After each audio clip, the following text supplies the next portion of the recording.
You are standing in a grocery store with $20. That is the whole budget. Not $20 for snacks, not $20 for fun, $20 for food, soap, toilet paper, and whatever small emergency you forgot was coming. So you do what seems responsible. You buy the smaller bottle, the smaller box, the cheaper looking pack. You skip the bulk deal because the bulk deal costs too much up front. You leave the store with less in the bag, but you stayed under budget. And somehow, you paid more. This is one of the cruelest tricks in modern economics. When you have less money, almost everything becomes more expensive. Not because the price tag hates you. Not because poor people are bad at math. But because the economy is quietly built around a hidden rule, the people with the most room to wait, compare, travel, store, negotiate, and pay up front get the best prices. The people with the least room get punished. It sounds backwards. Usually people say rich people pay more. They buy luxury cars, bigger houses, expensive clothes, and coffee with names that sound like furniture. But that is only one kind of expensive. There's another kind. It is quieter. It is not about buying fancier things. It is about paying extra for the same ordinary things because you cannot afford the cheaper way to buy them. This is sometimes called the poverty premium. The poverty premium is the extra cost of being poor. It is when two people buy the same kind of life, but one of them pays more because they have less cash, less credit, less time, less transportation, less storage, or less safety. It shows up in grocery stores, banks, apartments, phone bills, electricity meters, car repairs, insurance, loans, healthcare, and even laundry. It is not one giant bill. It is 1,000 tiny leaks. And the strange thing is, most of them look normal. Imagine two people buying toilet paper. The first person has money in the bank, a car in the driveway, and a closet with empty space. They drive to a warehouse store and buy a huge pack of toilet paper. It costs more today, but each roll is cheap. They put it in the closet and forget about it for 2 months. The second person has $7 until Friday. They do not have a car. Their apartment is small. They walk to the corner store and buy a 4-pack. It looks cheaper because the sticker price is lower. But each roll costs more. A lot more. The rich person got a discount for having money. The poor person paid a fee for not having enough. This happens everywhere. Buying in bulk is cheaper. Paying yearly is cheaper. Having a good credit score is cheaper. Owning a freezer is cheaper. Owning a car is cheaper. Having money lets you buy the future at a discount. Not having money forces you to buy the present at a markup. That word matters. Markup. It is the extra added on top. And for poor people, the markup is not always written on the receipt. Sometimes it is hidden in distance. A supermarket on the edge of town may have lower prices than the small store near your apartment. But if you do not own a car, that cheaper store is not really cheaper. It costs bus fare. It costs time. It costs carrying heavy bags home. It costs maybe missing part of a shift. The price tag says one thing, the real price says something else. Economists sometimes talk about full cost. That means the money price plus everything else you have to spend to get the thing: time, energy, risk, transportation, stress. When you are comfortable, those extra costs are easy to ignore because you can absorb them. When you are broke, they become the entire story. Sendel Mullainathan and Eldar Shafir studied this in their work on scarcity. Their argument was simple, but it changed how many people think about poverty. Scarcity does not just mean having less. It means your mind is constantly forced to manage less. When money is tight, your attention gets pulled toward the urgent problem in front of you: rent, food, gas, a late fee, a broken phone. This mental pressure creates what they called a bandwidth tax. You are still smart. You are still capable. But part of your brain is always being rented out by the crisis. That is why poverty often looks like bad decision-making from the outside, but from the inside, it is triage. Triage is what emergency doctors do when too many patients arrive at once. They do not choose the perfect solution. They choose what keeps someone alive right now. Poverty turns normal life into financial triage. You pay the electric bill and delay the dentist. You fix the car and skip the credit card payment. You buy the small pack and ignore the unit price. You take the expensive loan because the rent is due today, not after a 3-week approval process. From far away, these choices look irrational. Up close, they are survival. Think about a payday loan. A person needs $300 before Friday. Their car broke down. Without the car, they cannot get to work. Without work, they lose hours. Without hours, they cannot pay rent. A bank might offer a cheaper loan, but the bank says no. Or the bank requires a credit score. Or the bank is closed by the time the person finishes their shift. The payday lender is open, the payday lender is fast, the payday lender is expensive, so the person borrows $300 and agrees to pay a huge fee. To someone with savings, this looks insane. Why would anyone accept that interest rate? But the real comparison is not between the payday loan and a perfect low-interest bank loan. The real comparison is between the payday loan and losing the car, losing the job, losing the apartment, or getting hit with even more fees. The expensive option might still be the cheapest disaster. That is the poverty premium again. You are not paying for money, you are paying for speed, access, and desperation. Banks understand this, so do lenders, so do landlords, so do phone companies, so do insurance companies. The less financial cushion you have, the more dangerous you look to the system. And the more dangerous you look, the more the system charges you. A person with plenty of money gets offered rewards, points, low rates, no fees, and better terms. A person with no cushion gets deposits, penalties, high interest, prepaid plans, overdraft fees, late fees, reconnect fees, and risk-based pricing. Risk-based pricing sounds clean. It sounds scientific. It means companies charge more to customers they believe are more likely to miss payments, default, cancel, or cost them money. In theory, this is just math. In practice, it means the people already under the most pressure are charged more because they are under pressure. It is like charging someone more for an umbrella because they are already wet. And once it starts, it compounds. Suppose you miss one bill because your hours got cut. Now, there is a late fee. The late fee makes the next bill harder. Maybe your credit score drops. A lower credit score makes borrowing more expensive. More expensive borrowing makes the next emergency harder. The emergency creates another missed payment. The missed payment creates another fee. The fee creates another crisis. The crisis creates another bad-looking decision. From the outside, it looks like a pattern of irresponsibility. From the inside, it is a machine, and the machine has gears. One gear is transportation. If you own a reliable car, you can reach cheaper stores, better jobs, cheaper apartments, and better schools. But if you cannot afford a reliable car, you may buy an unreliable one. The unreliable car is cheaper upfront and more expensive forever. It breaks. Repairs are unpredictable. A small repair ignored today becomes a giant repair next month. If the car dies, you might have to pay for taxis, ride shares, or miss work. The person who could afford the good car paid less. The person who could only afford the bad car paid more. There's an old line often called the Boots theory of economic unfairness, popularized by Terry Pratchett. A rich person can buy high-quality boots that last years. A poor person buys cheap boots because that is all they can afford. The cheap boots wear out quickly, so they buy them again and again. Over time, the poor person spends more money and still has wet feet. It is funny because it sounds like a joke. It's not a joke. It is a whole economy. Another gear is housing. Rent is usually the largest expense for low-income households, and housing has one brutal feature. You do not just pay for the apartment, you pay for the neighborhood around it. If you live far from jobs, you pay in transportation. If you live far from grocery stores, you pay in higher local prices. If you live in a place with old wiring, bad insulation, or inefficient heating, you pay in utility bills. If your landlord ignores repairs, you pay in time, stress, and damaged belongings. Cheap rent can become expensive life. Researchers like Matthew Desmond, who wrote Evicted, have shown how housing instability can trap people in cycles of crisis. An eviction is not just losing a home. It can damage your record, make future landlords reject you, force you into worse housing, and increase the price of everything else. Once you fall out of the normal rental market, getting back in becomes expensive. Security deposits are expensive. Moving trucks are expensive. Missing work to move is expensive. Being poor makes it harder to stay housed. Another gear is banking. If you have a stable bank account, direct deposit, and a little extra money, the financial system feels almost invisible. You tap a card, bills autopay, your paycheck arrives. Maybe you get cash back for spending money.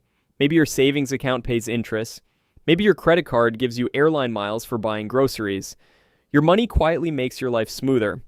But if your balance is always close to zero, the same system becomes dangerous. Autopay can overdraft you. A delayed paycheck can trigger a fee. A prepaid debit card can charge monthly fees. A small mistake can cascade. Even time becomes expensive. Standing in line to cash a check is not free if you have a job, a kid, or a bus to catch. Mirza Baradaran, who has written about banking inequality, has argued that being excluded from mainstream banking pushes people toward more expensive financial services. The people who most need cheap banking often get to the most expensive version of banking. Again, the pattern repeats. If you have money, money is cheap. If you do not, money is expensive. Food works the same way. People often ask why low-income families do not simply eat healthier, but healthy food is not just about the price of vegetables. It is about storage, time, kitchen equipment. Fresh food spoils. Bulk food needs space. Cooking takes time. A working stove matters. A predictable schedule matters. Energy after a long shift matters. If your life is unstable, shelf-stable processed food is not just cheaper. It is safer. It will not rot before payday. It will not punish you for being too tired to cook. So the cheap choice becomes expensive in another way. It may cost more later in health. But later is a luxury. That is a hard sentence, but it explains a lot. If you have enough money, you can optimize for next month, next year, retirement, health, resale value, warranty length, interest rates, and long-term cost. If you are broke, you optimize for tonight. The future does not disappear because poor people do not care about it. The future disappears because the present is loud. This is why advice often fails. Buy in bulk, cook at home, avoid debt, build an emergency fund, use a rewards card. On paper, these are not wrong. Many of them are good ideas, but advice that ignores constraints turns into insult. Buy in bulk with what money? Cook at home with what time? Get a better job without what transportation? The problem with poverty is not that people do not know the cheaper path. It is that the cheaper path often has a toll booth at the entrance. You need money to save money. That sentence sounds stupid until you see it everywhere. You need money to buy the efficient appliance that lowers your electric bill. You need money to visit the doctor before the problem becomes an emergency room bill. You need money to buy the better car before the old car eats your paycheck. You need money to wait for a better deal. Waiting is one of the most underrated privileges in economics. If you have money, you can wait. You can wait for a sale. You can wait for a better job offer. You can wait because nothing is on fire. If you do not have money, waiting can be impossible. The rent is due now. The car is broken now. Urgency is expensive. And poverty creates urgency. Businesses know this even when they do not describe it that way. Convenience stores charge more because they are convenient. Payday lenders charge more because they are immediate. Rent-to-own stores charge more because they remove the upfront cost. Buy now, pay later services feel easy because they split pain into pieces. Prepaid plans charge more because they avoid credit checks. Fees appear where people lack alternatives. This does not mean every company is evil. It means incentives are powerful. A business looks for customers with a problem. If the problem is urgent enough, the business can charge for relief. In wealthy markets, relief might mean luxury. In poor markets, relief often means survival. A ride to work, a loan before payday, a phone plan without credit, a meal that will not spoil. You are not paying because the product is better. You are paying because the alternative is worse. That is why the poverty premium can be so hard to fight. It hides inside rational choices. Each individual decision can make sense. The small toilet paper pack makes sense. The payday loan makes sense. The cheap car makes sense. The prepaid phone makes sense. The processed food makes sense. The late fee is not chosen, but the bill had to be delayed. Every choice is understandable, but together they drain money from the people with the least money to spare. And then society points at the drained person and asks why they are not saving. There's another layer that is even stranger. Poor people often pay more not only in money, but in dignity. When you have money, businesses court you. They send offers, they waive fees, they call you valued, they approve you instantly, they trust you. When you are poor, you are asked to prove yourself constantly, prove your income, prove your address, prove your identity, pay a deposit, pay first and last month, pay extra because you might not pay later. The system treats poverty like suspicious behavior. That treatment has a cost. It makes every transaction heavier. The economist Raj Chetty and his colleagues have studied economic mobility in the United States, showing that where you grow up can strongly shape your chances of moving up. Neighborhoods with better schools, lower segregation, less concentrated poverty, and stronger social networks tend to create better outcomes.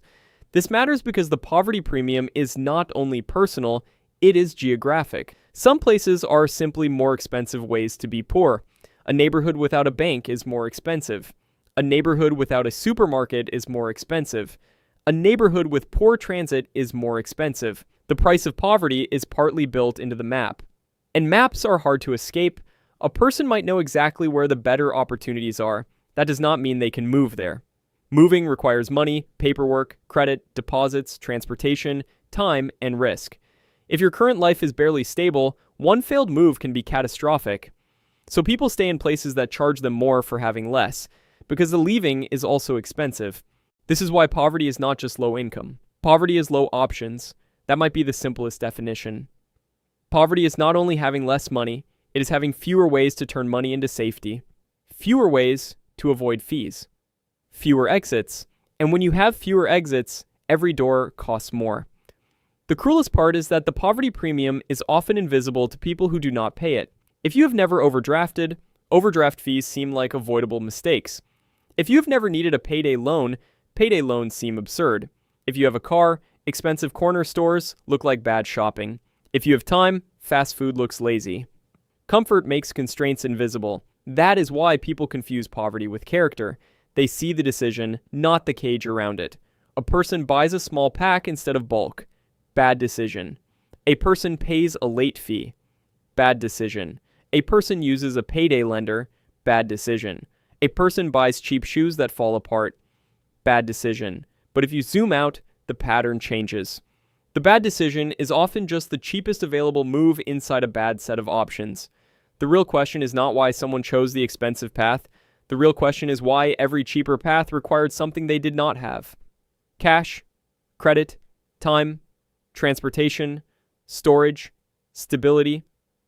Those are not luxuries in the modern economy. They are discounts. The more of them you have, the less you pay. The fewer of them you have, the more the world adds fees to your life. So what would actually help? Some answers are boring because real solutions usually are. Better public transportation would lower the cost of reaching cheaper stores and better jobs. More access to low-cost banking would reduce dependence on expensive financial services.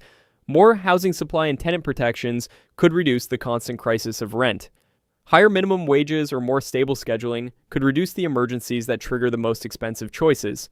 Better healthcare access could prevent small problems from becoming massive bills. None of these sound as satisfying as telling someone to budget better, but they are closer to the real problem. Budgeting helps when the problem is bad planning. It does not solve math that was impossible from the start. Still, at the individual level, there are some defenses. Unit prices matter, fees matter, interest rates matter. The cheapest sticker price is not always the cheapest real price. If you can, compare the price per ounce, per gram, per use, per month. Avoid small recurring fees when possible. Treat speed as something companies charge for. Treat convenience as a price. Treat low upfront costs with suspicion. A product that says pay less today may be asking you to pay more forever. But even that advice has a limit because the point of this story is not that poor people need one more clever trick. The point is that the economy is full of traps that are only visible once you have enough money to avoid them. A wealthy person can walk through the same world and never touch the spikes. They buy in bulk, pay on time, live near the goods store, store extra food, wait for the better deal. Their life looks cheaper because it is cheaper. Then, the poor person walks through the same world and gets charged at every step. Smaller packages, higher interest, higher fees, longer commutes, more emergencies. And after all of that, people ask why they are broke. The answer is not always mystery. Sometimes the answer is printed on the tiny package, hidden in the fee schedule, buried in the loan terms, added to the late bill. Poor people do not just have less money. They often pay more for the privilege of having less. So the next time you see someone buy the small bottle, the cheap shoes, the prepaid plan, or the expensive loan, pause before you judge the choice. You may be looking at a bad decision, or you may be looking at the only decision that fit inside $20. Because when you are standing in a grocery store with $20, the small bottle is not the cheap option, It is just the only one you can afford